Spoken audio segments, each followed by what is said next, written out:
una parte muy importante ahí. Otra parte muy importante es que recuerden que ahora ante la figura de gobiernos divididos se generan crisis de estabilidad política y de gobernabilidad. Entonces, un claro ejemplo de una crisis de estabilidad política, de gobernabilidad y gobiernos de coalición es lo que pasa, lo que ha pasado mucho tiempo en Italia. En Italia hay tal cantidad de partidos políticos, tal cantidad de fuerzas políticas, que el sistema político se atomiza. Dieter Noller llama, dice, el sistema de partidos está atomizado. Quiere decir que está atomizado, que está sumamente fragmentado. Hay muchos partidos políticos. Aquí tenemos 10, ¿están de acuerdo? Están 10. Sin embargo, entre mayor cantidad de partidos políticos existan en un sistema de partidos, en un sistema electoral, más difícil se hace gobernar. Y esto que trae como consecuencia crisis institucionales en la forma de ejercer el gobierno. Nadie controla a nadie, ¿están de acuerdo? Son los famosos gobiernos divididos.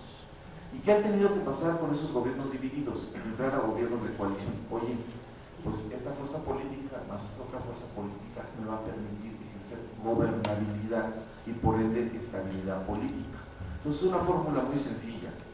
A mayor cantidad de partidos políticos, menor gobernabilidad y mayor inestabilidad política. A menor cantidad de partidos políticos, mayor estabilidad política y mayor control que puede ejercer un gobernante. Por eso los partidos, los sistemas políticos que tienen un esquema de bipartidismo o tripartidismo son sumamente estables. Pregúntenle a los norteamericanos.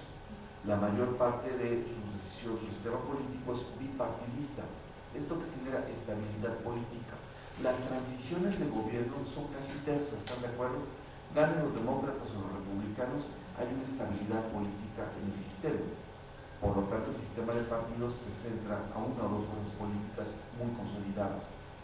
En nuestro país, si llegara a darse la situación de una crisis, porque el partido que está gobernando no tiene la mayoría ni el control del Congreso, se pueden generar entonces gobiernos de coalición. Y seguramente en esos gobiernos de coalición, seguramente si el PAN gana, pues ¿quién estará cerca de él? Yo creo que Nueva Alianza nuevamente. Yo creo que el Partido Verde. Ahí se da mucho la figura de los partidos bisagras en esos esquemas de gobernabilidad y de estabilidad política. Un partido juega un papel muy importante en el esquema de estabilidad política. El Partido Verde se ha convertido en un partido bisagra. Ya estuvo con el PAN en una alternancia en el poder, ahora está con el PRI, pero seguramente si el PRD el día de mañana le ofrece algo mejor y está en el poder, van a ir con ellos. Se han vuelto un partido bisagra. ¿Qué es partido de bisagra? Un partido bisagra es alguien que ejerce una función específica en un sistema político, es decir, un partido que finalmente logra generar estabilidad política ante un posible gobierno dividido. El papel que juega es un papel finalmente de estabilizador en el régimen político. Es un partido bisagra.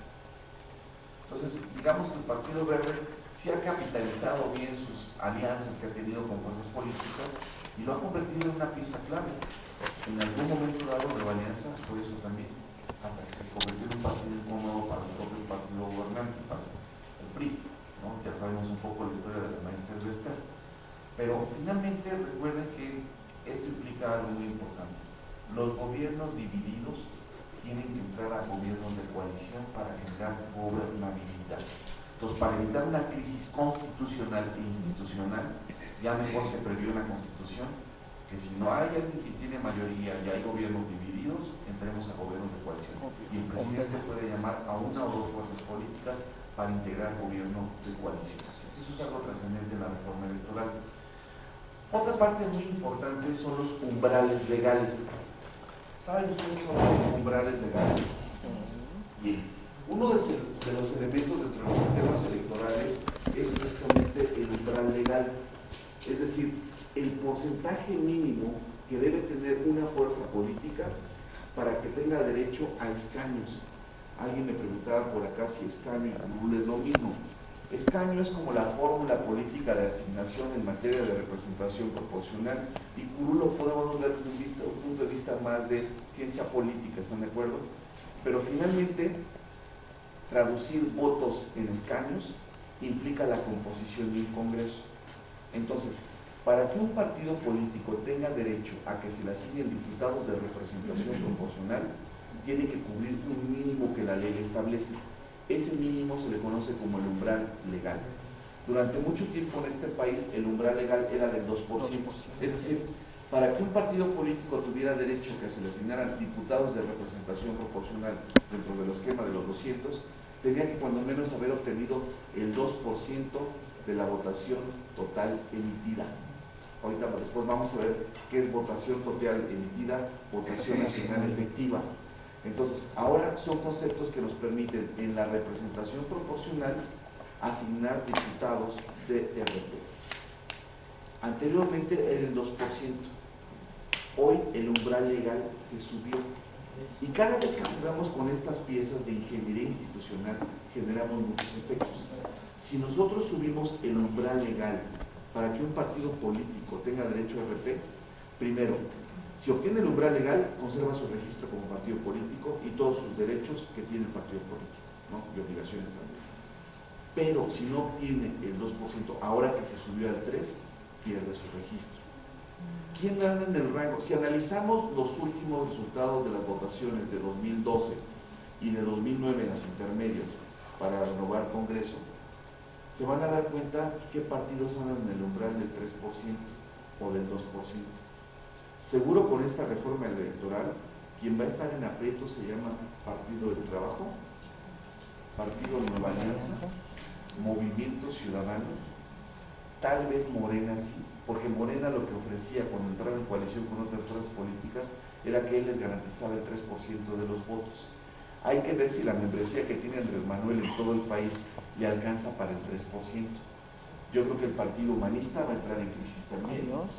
Yo creo que también Encuentro Social va a entrar en crisis también. ¿Cuál es la que está ligada a los cristianos? Encuentro Social. Sí, su base es de cristianos, ¿verdad? Y ya se pelearon. Ya se pelearon, ¿no? Ya se pelearon. Bueno, de las 10 fuerzas políticas, cuando menos 5 van en